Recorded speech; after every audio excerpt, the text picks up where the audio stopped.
बच्चे हम लोग WCT 2 के जो कुछ इंपॉर्टेंट क्वेश्चन नंबर ऑफ 15 वो हम लोग यहाँ पे सॉल्व करेंगे। क्या क्वेश्चन है हमारे पास देखिए, जैसे हम लोग यहाँ पे देखते हैं क्वेश्चन नंबर 1 जो है, इसमें आपको कुछ बेसिक चीज़ें पता होनी चाहिए। ऑक्सिन क्या होता है वो हम लोग देखेंगे। जैसे ऑक्सिन इनहिबिट द ग्रोथ, तो मतलब आपको की कॉन्सेप्ट क्या है यहाँ पे पता होना चाहिए कि ऑक्सिन होता क्या है। तो जो ऑक्सिन है हमारा बच्चे वो प्लांट हार्मोन है, पहली बात है ना, ये क्या है, ये प्लांट हार्मोन है। दूसरा पॉइंट इसमें हम क्या जानना चाहेंगे, ये क्या काज करता है, एपिकल डोमिनेंसी काज करेगा। क्या काज करेगा, apical dominancy.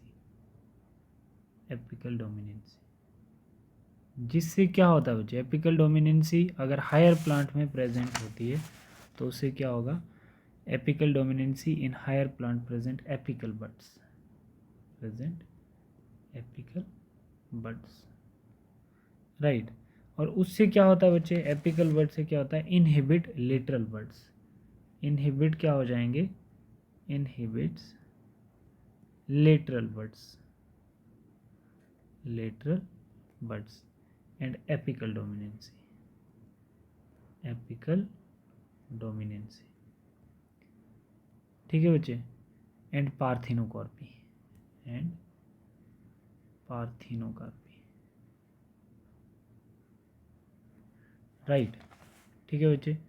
Fruit inhibition, fruit inhibition, ठीक है। Auxin inhibit the growth of, इसमें क्या आएगा, lateral axillary bud, inhibit the lateral axillary bud, option है आपके पास, हाँ ये है सही आपका। क्वेश्चन नंबर 2 देखो, which of the growth substance act as a stimulant during nodule formation in the लेगुमिनियस।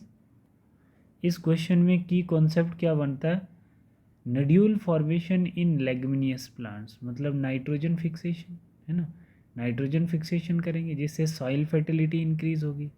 तो यहाँ पर जैसे आप लोग देखोगे जो इथाइलिन होता है वो किस में हेल्प करता है, इथाइलिन जो होता है वो फ्रूट राइपनिंग में हेल्प करेगा, फ्रूट राइपनिंग में हेल्प करेगा, ठीक है। एब्सिसिक एसिड जो होता है, एब्सिसिक एसिड जो होता है वो क्या करता है, स्टोमेटा क्लोज करने में हेल्प करेगा, स्टोमेटा क्लोज करने में हेल्प करेगा। अच्छा, इंडोल एसिटिक एसिड जो है आपका, indole acetic acid, indole acetic acid discovered by Thimann and isolate from the fungus Rhizopus, ठीक है। ये किस में हेल्प करता है, help in nodule formation leguminous plants. तो इसका राइट आंसर आप देखोगे, जैसे इंडोल एसिटिक एसिड जो है ना, ये क्या करता है, isolated from the fungus Rhizopus. Indole acetic acid help in nodule formation, ये किस में हेल्प करेगा, नोड्यूल फॉर्मेशन में, नोड्यूल फॉर्मेशन किसके केस में, लेगुमिनियस प्लांट के केस में। तो इसमें कौन सा, इंडोल एसिटिक एसिड, ये जो ये फ्रूट राइपनिंग, ये क्या होता है, एब्सिसिक एसिड जो होता है वो किस में काम करता है, स्टोमेटा क्लोज करने में, ठीक है। Primary precursor of indole acetic acid, primary precursor of indole acetic acid जो है आपका, प्राइमरी कहाँ से अराइज हुआ है इंडोल एसिटिक एसिड, है ना। मेटाबॉलिक प्रिकर्सर जिसको हम बोलते हैं, लाइक अमाइनो एसिड, सिंपल आप बोल सकते हो इसमें आइसोप्रिनाइड कंपाउंड एंड लिपिड्स होते हैं कुछ, ठीक है। This primary precursor is called, तो इसमें बच्चे कुछ पॉइंट आपको याद रखने पड़ेंगे, इसमें क्या क्या पॉइंट्स आपको याद रखने हैं, ठीक है। Primary precursor of amino acids में जैसे आइसोप्रिनॉइड कंपाउंड होता है एंड लिपिड्स होता है, this primary precursor is ultimately responsible for the final product of plant hormone, है ना। तो इसमें final product of plant hormone जो होते हैं वो क्या आते हैं, जैसे इंडोल एसिटिक एसिड है, मान के चलते हैं हमारे पास क्या है, इंडोल एसिटिक एसिड जो है वो क्या होता है, एक नेचुरल ऑक्सिन हार्मोन है ना बच्चे, नेचुरल ऑक्सिन हार्मोन है, ठीक है। ये क्या होता है बच्चे, primary precursor of auxin is called tryptophan, जो ऑक्सिन का प्राइमरी प्रिकर्सर होता है ना, इसका क्या है, tryptophan which is amino acids. Next आपका कह रहा है, नेक्स्ट जैसे है Avena coleoptile test to find out the quantity of growth promoting hormone was discovered by F.W. Went, ये साइंटिस्ट का नाम है, आपको याद होना चाहिए। Induction of rooting in stem cutting by auxin treatment would be beneficial in which of the following. देखो जो मार्केंशिया होता है इसमें क्या होता है, ये एसेक्सुअली रिप्रोड्यूस करता है ना, asexually reproduce by gamma cup. Marchantia जो है ब्रायोफाइटा की एग्जांपल है, तो इसमें गामा कप बनते हैं, क्या बनते हैं, गामा कप्स बनते हैं विच इज़ एसेक्सुअली रिप्रोड्यूस। और जो आपका कैस्क्यूटा है ये पैरासिटिक प्लांट होता है ना। और वीट जो है ये मोनोकॉट है, वीट क्या है, मोनोकॉट है। और आपका जो बोगनविलिया है ये एक वेजिटेटिव प्रोपोगेशन है फ्रॉम लीफ, लीफ से एक न्यू प्लांट बनता है विच इज़ वेजिटेटिव प्रोपोगेशन, ये पैरासिटिक प्लांट है। ठीक है, इसका ये वाला आंसर है बोगनविलिया। ठीक है बेटा, नेक्स्ट है आपके पास seed dormancy is triggered by. इसमें आप लोग कैसे याद रखोगे, inability of seed to germinate, environmental condition होती हैं जो नॉट फिट होती हैं, condition like water, light, temperature, है ना, गैसेस, हार्मोन्स।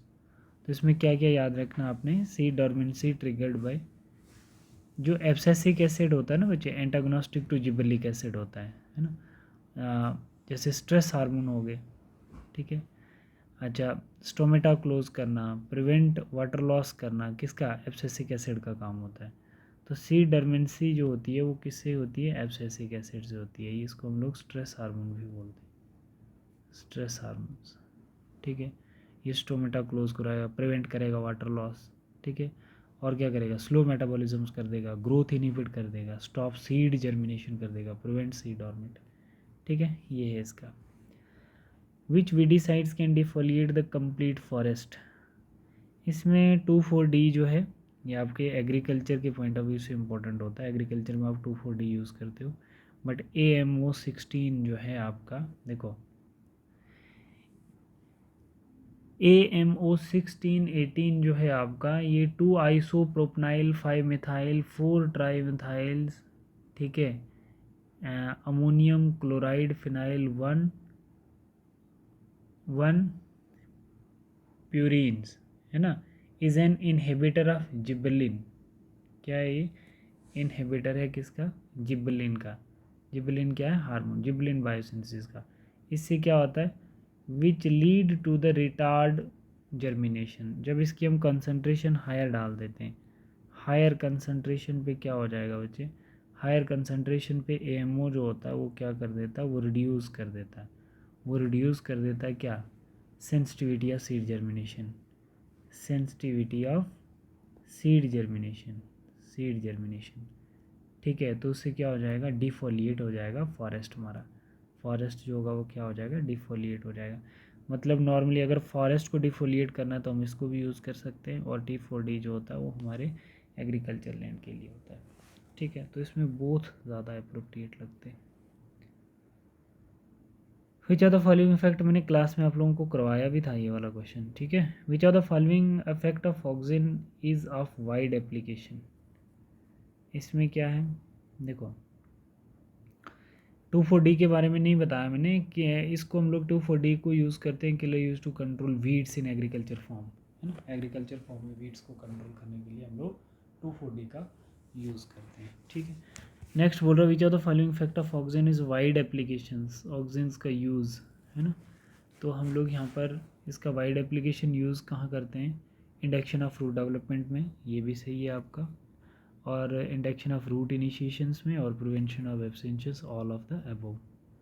ठीक है, नेक्स्ट बोल रहा है which are the following prevent the fall of fruits, which are the following prevent the fall of fruits. इसमें आप लोग क्या देखोगे, कौन सा क्वेश्चन इसमें बनता है, जैसे आपका माल्टिंग प्रोसेस के लिए GA3 को यूज़ किया जाता है, माल्टिंग प्रोसेस के लिए हम लोग, माल्टिंग प्रोसेस मतलब बिवरेज, है ना, GA3 को यूज़ किया जाता है। एथाइलिन को राइपनिंग के लिए, तो जो आपका ऑक्सिन सिंथेटिक एसिड है वो क्या है, NAA, है ना, which is naphthalene acidic acid. ठीक है, तो इसका ये वाला सही है, ए पार्ट सही। If the tip of the seedling is cut off growth as well as bending cease because it hamper, तो इसका क्या आएगा बच्चे? देखो जैसे हम लोग बोल रहे हैं कि एक होता है फोटोट्रोपिज्म और एक होता है जियोट्रोपिज्म। कॉन्सेप्ट थोड़ा सा अच्छा है, आपकी बुक्स पे भी है। जब हम लोग क्या करते हैं, किसी शूट पार्ट को, प्लांट के किसी की शूट पार्ट को यहाँ से हम लोग मानो कट कर देते हैं, ठीक है। तो कट करने के बाद उसकी जो ग्रोथ होती है वो टुवर्ड लाइट होती है, ठीक है, लाइट की तरफ वो ग्रोथ करता है। तो हम लोग यहाँ पर क्या बोलते हैं कि फोटोट्रोपिज्म ड्यू टू ऑक्सिन, ठीक है। तो ये जो हमारी शूट एपिकल होती है, तो ये फोटोट्रोपिज्म किसकी वजह से होती है? ड्यू टू ऑक्सिन की वजह से होती है। ऑक्सिन इसको टुवर्ड लाइट मूव करवाता है ना। तो हम बोल सकते हैं कि perception of light stimulus, phototropism due to auxin. The tip of the seedling is cut growth as well as bending ceases cause it hamper. तो ये क्या आएगा इसका? ये वाला, राइट, ठीक है। Plant hormone generally present in the gaseous state. Gaseous state में हमारा कौन सा होता है plant hormone? That is ethylene, है ना। इसको हम लोग गैसियस स्टेट हार्मोन्स भी बोलते हैं।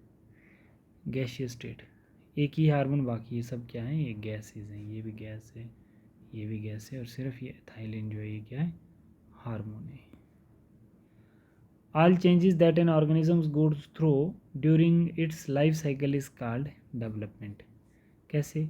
जितनी भी चेंजेस आती है ना, जैसे जीवनाइल स्टेज आ गई, रिप्रोडक्टिव आ गई, सेनिसेंस आ गई, ठीक है। तो ये सारी जो चेंजेस होती हैं तो उसको हम लोग क्या बोलते हैं? जैसे जुवेनाइल आ गई, जुवेनाइल स्टेज आ गई, फिर उसके बाद रिप्रोडक्टिव आ गई, रिप्रोडक्टिव आ गई, फिर उसके बाद सेनिसेंट आ गई, सेनिसेंस आ गई, ठीक है। तो जो भी इन स्टेजेस में चेंजेस आ रही है तो उसको हम लोग क्या बोलते हैं? डेवलपमेंट कहते हैं। Parthenocarpy can be induced to develop seedless fruit by the application of, seedless fruit by the application of, देखो, natural auxin. Ethylene and gibberellin का तो कोई कॉन्सेप्ट नहीं इसमें पार्थिनोकार्पी में। Zeatin and indole acetic acid नहीं। ये जो है हमारे पास दोनों क्या है? ये these are all natural auxin है, नेचुरल ऑक्सिन, ठीक है। ये पार्थिनोकार्पी इंड्यूस करेंगे। Phototropic curvature is the result of uneven distribution of auxin, ठीक है, located at tip of root and shoot, ठीक है। ये सी एपिकल डोमिनेंसी मीन्स, क्या मतलब होता है एपिकल डोमिनेंसी का? Suppression of growth apical bud by axillary buds, ठीक है। Suppression of growth of axillary bud by the presence of apical bud, yes, ठीक है। बाकी गलत है, ये सही है, ठीक है बेटा। तो ये इसकी सॉल्यूशन है, देख लेते हैं। 15 का बी ही है, हाँ सही है, ठीक है, ठीक है बच्चे। तो ये आपके सॉल्यूशन थे। Thank you.